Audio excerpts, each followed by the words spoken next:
اچھا ابو طالب اپنے بچے کو پتھر پہ لٹا کے 2 قدم پیچھے ہٹے، اژدہا نکلا، جیسے ہی اژدہے نے اپنے فن کو پھیلایا، علی نے پہلا تماچا اس کے گال پہ دیا، جیسے ہی باہر نکلا ایک تماچا مولا کائنات نے اس کو اس کے گال پہ دیا، دوسرا تماچا بھی دیا۔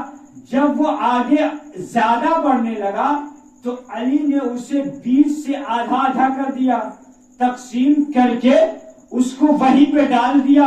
جو جملہ کہنے جا رہا ہوں اس کے لیے اتنی بڑی زحمت دی ہے، میں نے اتنا بڑا قصہ سنایا ہے، اب سنیے گا جملے کو۔ اب علی نے سانپ کو اژدہے کو 2 حصوں میں تقسیم کر کے ڈالا، جیسے دونوں حصوں میں تقسیم کر کے ڈالا فوراً فاطمہ بنت اسد کی آواز آئی، حیدرہ۔ فوراً فاطمہ بنت اسد کی آواز آئی، حیدرہ۔ پورے مکے نے ایک ساتھ کہا حیدرہ۔ اب یہیں سے علی کا نام پڑا حیدر۔ اژدہے کو ابو طالب نے، اژدہے کو علی نے 2 حصوں میں تقسیم کر کے ڈالا۔ اب ابو طالب آگے بڑھے، اپنے بچے کو آغوش میں لیا، گھر کی طرف جانے لگے۔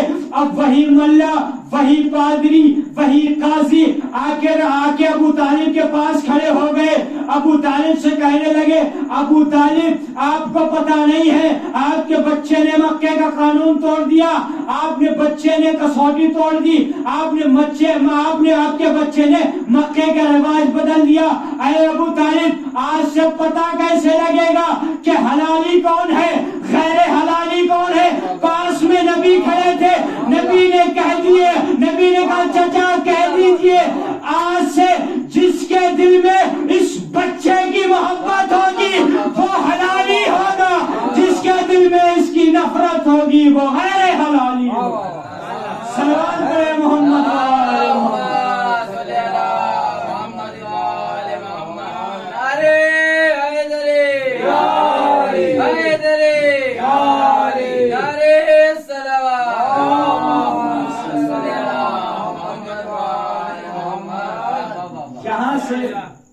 علی کی نصرت کی شروعات ہوئی ہے۔ علی آئے، روایتوں کے جملے ہیں، صلوات پڑھے محمد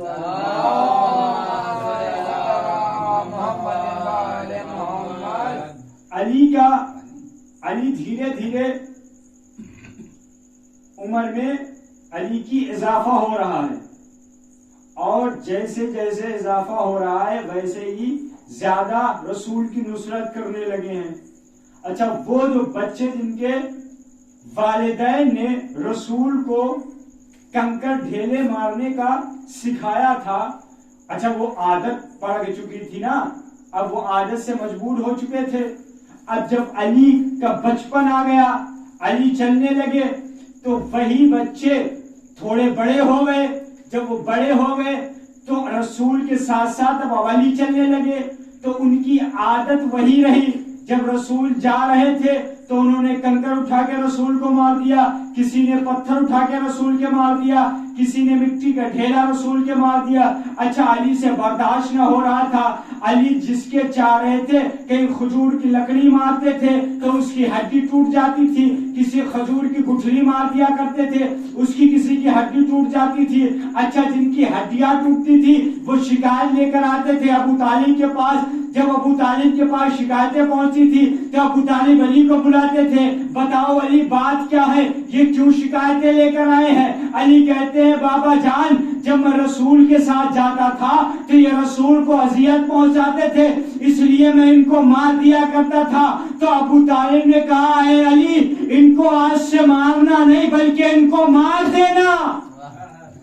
اگر آج سے یہ رسول کو اذیت پہنچائے تو ان کو آج سے مارنا نہیں بلکہ مار دیا کرنا، تاکہ یہ دوبارہ رسول کو اذیت نہ پہنچائے۔ تو ابو طالب نے اس طریقے سے محمد کی نصرت کی ہے، محمد کی نصرت کی ہے۔ روایتوں کے جملے ہیں کہ ابو طالب کے 4 بیٹے تھے، طالب، عقیل، جعفر، علی، لیکن ایک رویہ تھا ابو طالب کا کہ جب آدھی رات گزرتی تھی تو رسول کے بستر پر کبھی اپنے بیٹے جعفر کو سلا دیا کرتے تھے، کبھی اپنے بیٹے طیار کو سلا دیا کرتے تھے، کبھی علی کو سلا دیا کرتے تھے۔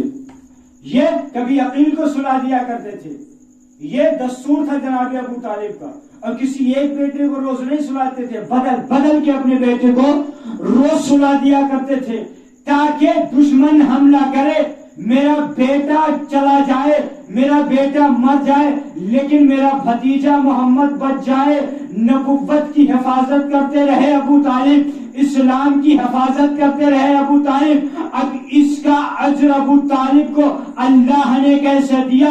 ایک بیٹا قربان کرنے کے لیے نہیں، بلکہ رسول کے اوپر ابو طالب اپنے چاروں بیٹے قربان کرنے کے لیے محب ہو گئے تھے۔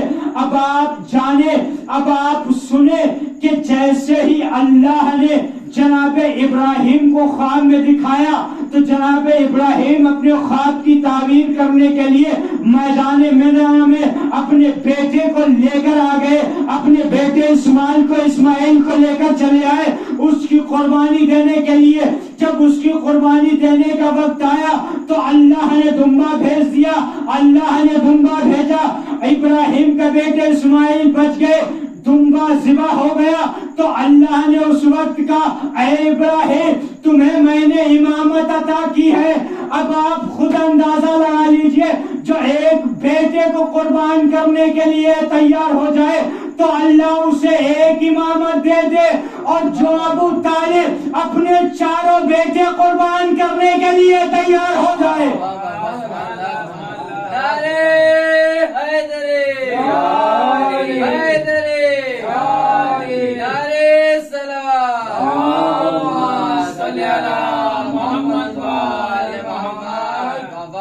جناب ابراہیم نے ایک بیٹا قربان کرنے کے لیے اپنے خواب کی تعبیر کو پورا کرنا چاہا تو اللہ نے امامت عطا کر دی، امامت دے دی۔ اب اندازہ لگا لیجئے کہ ابو طالب نے چاروں بیٹے محمد پر قربان کرنے کے لیے محب ہو گئے تھے، تیار ہو گئے تھے، تو اللہ کو اس کا اجر دینا تھا تو اللہ نے اجر دیا۔ هل جزاء الاحسان الا الاحسان، احسان کا بدلہ احسان۔ تو اب آپ خود اندازہ لگا لیجئے ایمان ابو طالب کس منزل پہ تھا۔ ابراہیم نے ایک بیٹا قربان کیا، اللہ نے ایک امامت دے دی، اللہ نے ایک امامت دے دی، تو اللہ نے ابو طالب سے وعدہ کر دیا کہ اے ابو طالب، اللہ نے ابو طالب سے وعدہ کر لیا کہ اے ابو طالب، ابراہیم نے ایک بیٹا قربان کیا، میں نے انہیں ایک امامت عطا کی ہے، تم اپنے چار بیٹے قربان کرنے کے لیے تیار ہو گئے، میں تمہاری نسل سے 12 اماموں کو دوں۔ صلوات پڑھے محمد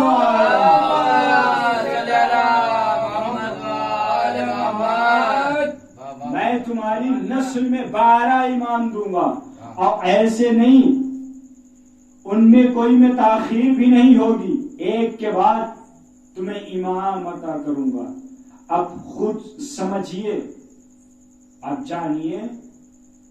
اچھا بات آ گئی تو کہتا چلوں، یہ خطیبوں کے جملے ہیں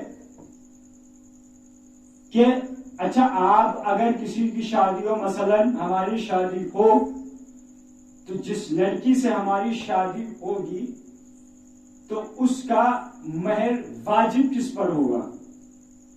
مجھ پر، یعنی لڑکے پہ واجب ہوتا ہے، نہ کہ اس کے والد پر یا اس کے چچا پر۔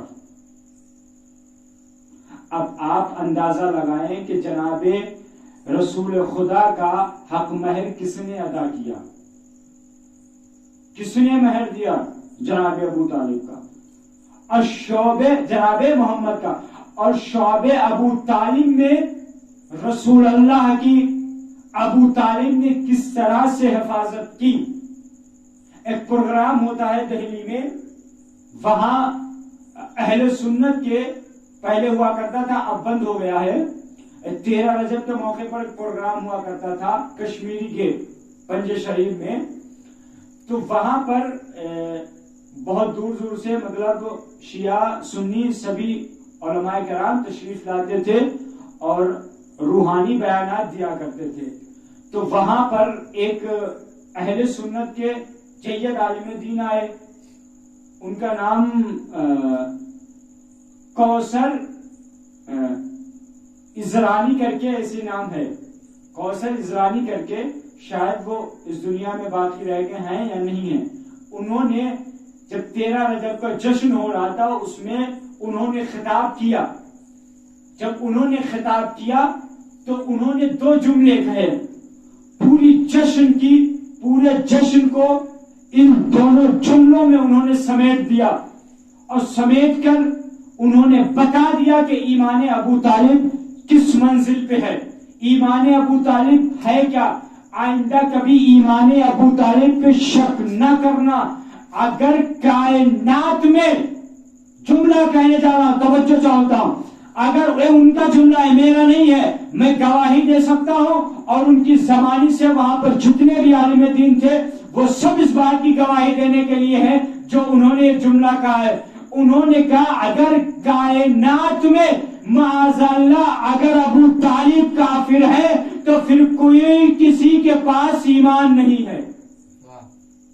اگر ابو طالب کافر ہے تو کوئی ایماندار نہیں ہے، اور اگر ابو سفیان ایماندار ہے تو کائنات میں کوئی کافر نہیں ہے. صلوات پڑھے محمد والے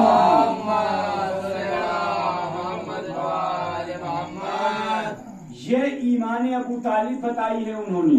یہ ایمان ابو طالب، اگر معاذ اللہ ابو طالب کافر تھے تو پھر رسول نے ابو طالب کے نماز جنازہ کیوں پڑھائی؟ جبکہ خود معصوم فرما رہے ہیں کہ میرے دشمن کے جنازے میں نہ جاؤ. بھائی رسول کا کافر سے بڑا تو رسول کا کوئی دشمن نہیں ہے. بھائی رسول کا دشمن وہی ہے جو اسلام کا دشمن، اور جس نے اسلام قبول کر لیا وہ کافر نہیں ہے. جو کافر ہوگا وہ اسلام قبول نہیں کرے گا، اور جس نے اسلام قبول کر لیا وہ کافر نہیں ہے. تو پھر رسول اللہ نے کافر کا معاذ اللہ نماز جنازہ کیوں پڑھایا؟ اب خود اندازہ لگا لیجیے. اب سب یہاں محبت اہل بیت میں بیٹھے ہوئے ہیں، یہ محبت کا تقاضا ہے. یہ آپ کے اندر کا جو خون ہے جو آپ کو یہاں کھینچ کے لاتا ہے. اگر آپ کے ضمیر میں محبت اہل بیت اور مجلس اہل بیت باقی ہوگی تو آپ فرش عزا پر مجلس شروع ہونے سے پہلے ہی آ جائیں گے. تو عظمت اہل بیت کے ساتھ، عظمت ابو طالب کے ساتھ، اچھا یہ ہم سب بیانات دے رہے ہیں کہ یہ فرش عزا کی عظمت کیا ہے، فرش عزا کی فضیلت کیا ہے، اس مجلس کی عظمت کیا ہے، اس فرش عزا کی عظمت کیا ہے. اچھا اس کی بنیاد ہے کیا؟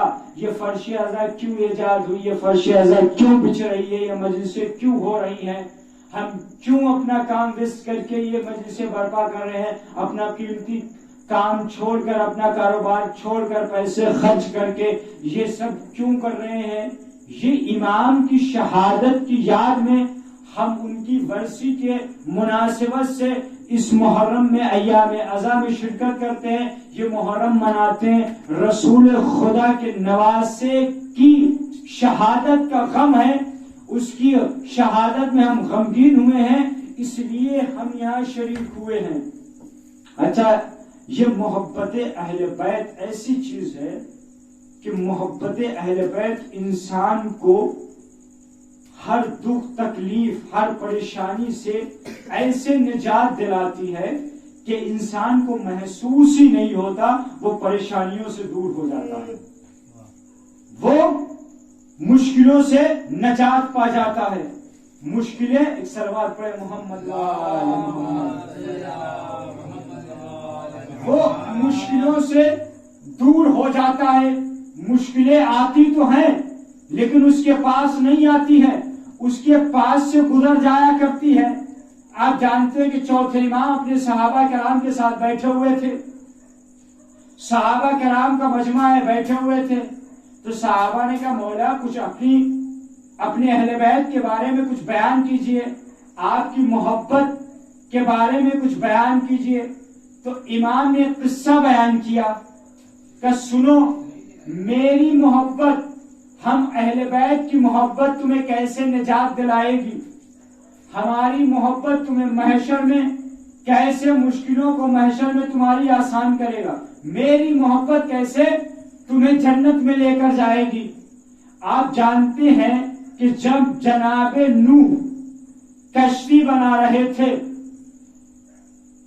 جناب نوح نے کئی سال کشتی بنائی، جناب نوح کشتی بنا رہے تھے تو ایک ضعیفہ کو یہ معلوم ہوا کہ یہاں کچھ ہونے والا ہے، اللہ کا پیغام اس کے نبی کے پاس آیا ہوا ہے، اس لیے وہ کشتی بنا رہا ہے، جو اس کشتی میں سوار ہوگا وہ نجات پا جائے گا، جو اس کشتی میں سوار نہیں ہوگا وہ فنا ہو جائے گا، وہ مٹ جائے گا۔ تو وہ ضعیفہ اپنی گٹھری لے کر، اپنا سامان لے کر جناب نوح کے پاس پہنچی، کہا اے اللہ کے نبی، میں نے سنا ہے کہ آپ کشتی بنا رہے ہیں، میں آپ کی کشتی میں سوار ہونا چاہتی ہوں، مجھے نجات چاہیے، میں آپ کے ساتھ چلنا چاہتی ہوں۔ تو جناب نوح نے کہا ابھی کشتی تیار نہیں ہوئی ہے، کچھ اور وقت لگے گا، کچھ وقت کے بعد آؤ، پھر کشتی تیار ہو جائے پھر سوار ہو جانا۔ کچھ دن کے بعد پھر وہ ضعیفہ آئی، جب پھر دوبارہ آئی تو کشتی پھر تیار نہ ہو سکی۔ تو جناب نوح نے کہا جب کشتی، آپ ضعیفہ ہیں، آپ بار بار زحمت نہ کرے، جب کشتی تیار ہو جائے گی تو میں آپ کو اطلاع کر دوں گا، تو آپ کشتی میں آ کے سوار ہو جائیے گا۔ تو جناب نوح نے اس سے کہہ دیا، وہ اطمینان سے ضعیفہ چلی گئی کہ اب نبی نے وعدہ کر لیا ہے، تو جب کشتی تیار ہوگی تو نبی مجھے اطلاع کر دیں گے، نبی مجھے بلا لیں گے۔ ضعیفہ چلی گئی، کشتی تیار ہو گئی، جناب نوح کا طوفان آ گیا، کشتی چلی گئی، کشتی چلی گئی، اب وہ ضعیفہ رہ گئی۔ اچھا، کئی دنوں تک، کئی مہینوں تک یہ طوفان جاری رہا۔ جب یہ طوفان ختم ہوا تو جناب نوح کی کشتی ایک جگہ پہ رکی جا کے، تو جناب نوح کی کشتی رکی تو جناب نوح نے حکم دے دیا کہ یہیں پر خیمے نصب کرو، یہیں پہ سب لوگ رک جاؤ۔ تو جب وہاں پہ رک گئے تو جناب نوح کو تب اس ضعیفہ کی یاد آئی، جو ضعیفہ جناب نوح کے پاس اپنی گٹری لے کر، اپنا سامان لے کر آیا کرتی تھی۔ تو جناب نوح کو بڑی حیرت ہوئی، بہت پریشان ہوئے۔ تو جناب نوح پھر وہاں سے واپس اسی جگہ آئے جہاں کشتی بنا رہے تھے۔ اب توجہ چاہوں گا، کیا بتایا جناب سید سجاد نے کہ میری محبت میرے چاہنے والوں کو کیسے نجات دلائے گی، کیسے جنت میں لے کر جائے گی۔ جناب نوح واپس آئے، کیا دیکھتے ہیں کہ ایک جھوپڑی ہے، اس میں ایک چراغ جل رہا ہے۔ تو جناب نوح جھوپڑی پٹی کے پاس، جھوپڑ کے پاس پہنچے تو جناب نوح نے اس جھوپڑ پٹی کے باہر کھڑے ہو کر، جھوپڑی کے باہر کھڑے ہو کر سلام کیا۔ اندر سے جواب آیا، اس ضعیفہ نے جواب دے کر کہا اے اللہ کے نبی، کیا کشتی تیار ہو گئی؟ اے اللہ کے نبی، کیا کشتی تیار ہو گئی؟ تو جناب نوح نے کہا اے ضعیفہ، تجھے پتا نہیں یہاں پہ کیا کیا ہوا تھا، یہاں پہ ہوا کیا کیا تھا؟ اتنا بڑا طوفان آیا، کشتی چلی بھی گئی، تجھے احساس نہیں ہوا؟ ضعیفہ نے کہا بس میں نے ایک دن ایسا محسوس ہوا کہ بادلوں میں گڑگڑاہٹ کی آواز آئی، بادلوں میں گرجنے کی آواز میں نے سنی اور ہلکی پھلکی فہار گری، ہلکی پھلکی فہار گری۔ بس یہ جب جناب نوح نے سنا تو جناب نوح کی آنکھوں سے آنسو نمودار ہو گئے، آنکھوں سے اشک جاری ہو گئے۔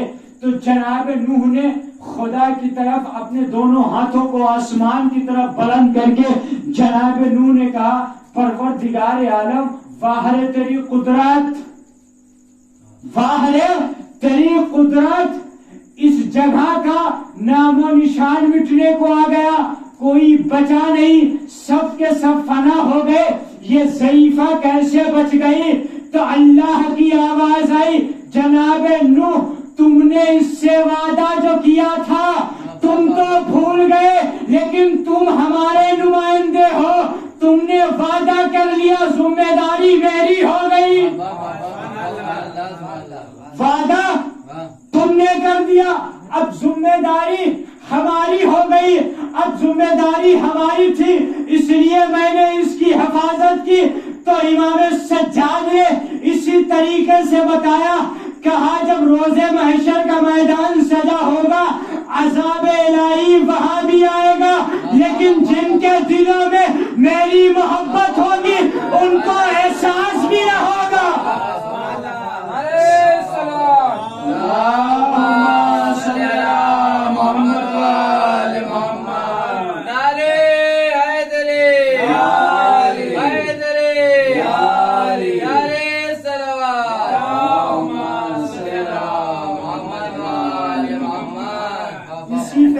سے ہم اہل بیت کی محبت ہے۔ محشر کا میدان ہوگا، عذاب الہی تو آئے گا، لیکن میرے چاہنے والوں کو احساس بھی نہ ہوگا اور وہ سیدھے جنت میں داخل ہو جائیں گے۔ یہ اہل بیت کی محبت ہے۔ اب ایسی بھی محبت مت کرو، گھروں پہ لیٹے رہو، مجلسیں ہوتی رہیں، مجلسیں ہوتی رہیں، کانوں میں آوازیں آتی رہیں، گھروں میں لیٹے رہو اور محبت اہل بیت کا دعویٰ کرتے رہو، یہ محبت نہیں ہوئی ہے۔ اچھا، سب سے بڑا مسئلہ یہ ہے، لوگ کہتے ہیں کہ میں گھروں سے مجلسیں سن لیتا ہوں۔ اچھا، جب میرے محلے میں اگر مجلس نہیں ہوتی ہے تو میں آن لائن مجلسیں سن لیا کرتا ہوں، میں آن لائن مجلسیں سن لیا کرتا ہوں، یوٹیوب پہ مجلسیں سن کے گریا کر لیا کرتا ہوں۔ مولا کائنات کے جب فضائل بیان ہوتے ہیں تو میں خوش بھی ہوتا ہوں، جب مولا کائنات کے مصائب ہوتے ہیں تو میں غمگین بھی ہوا کرتا ہوں۔ تو اس کا مطلب ہے آپ کو معرفت اہل بیت نہیں ہے، آپ کو معرفت اہل بیت نہیں ہے، تو پھر مسجدیں کیوں بنوائی ہیں بھائی؟ جس طریقے سے آپ مجلسیں گھروں سے سن سکتے ہیں، آپ موبائلوں سے مجلسیں سن سکتے ہیں، تو پھر مسجدیں بنوانے سے کیا فائدہ؟ گھروں میں نمازیں پڑھو۔ اب تو یوٹیوب کا زمانہ ہے، اب وہ بھی نہ پڑھ سکتے ہو تو موبائل میں دیکھ کے پڑھ لو، موبائل چلا لو، پڑھ لو، ساری سہولتیں آپ کے اوپر ہیں، آپ کو دی گئی ہے، لیکن اب آپ چوائس کیا کرنا ہے؟ اہل بیت، اچھا امام حسین اگر چاہتے تو یزید کے ہاتھوں پہ بیعت کر لیتے، عیش و آرام کی زندگی گزارتے، بادشاہت ملتی، تخت ملتا، محل ملتے، اس طریقے سے زندگی گزار سکتے تھے۔ چلے مولا کائنات کو چھوڑے، مولا کائنات کے صحابیوں کو لے لیں، مولا کائنات کے غلاموں کو لے لو، مولا امام حسین کے صحابیوں کو لے لو۔ روایتوں کے جملے ہیں کہ ایک شہید ہے کربلا کے شہیدوں میں قیس، جن کا نام جناب قیس ہے۔ روایتیں لکھتی ہیں، تاریخ میں لکھا ہوا کہ جناب قیس اپنے وقت کے بادشاہ تھے، اپنے وقت کے عیسائی تھے، اپنے وقت کے بادشاہ تھے، رئیس زادے تھے، رئیس زادے تھے، ہر طرح کی سہولتیں تھیں، نوکر تھے، خادمین تھے، خادمائیں تھیں، ہر طریقے کی سہولتیں تھیں، لیکن جناب قیس نماز و روزے کے بہت پابند تھے، نماز و روزے کے بہت پابند تھے۔ تو وہ یہ چاہتے تھے کہ میں کوئی ایسا کام کروں، میں کوئی ایسا کام کروں جس سے پوری دنیا مجھے مرنے کے بعد بھی پہچانے، مرنے کے بعد بھی پہچانے۔ یہ تمنا لے کر ایسا نہیں، غلط کام، کوئی اچھا کام، کوئی ایسا لقب ملے جس سے مجھے مرنے کے بعد بھی لوگ پہچانے۔ تو ایک شب بستر پہ سوئے ہوئے تھے کہ جناب عیسیٰ کو خواب میں دیکھا، جناب عیسیٰ کو خواب میں دیکھا، تو جناب عیسیٰ جناب قیس کے خواب میں آئے اور جناب قیس سے کہنے لگے کہ قیس جاؤ کوفہ جاؤ، کوفہ جاؤ،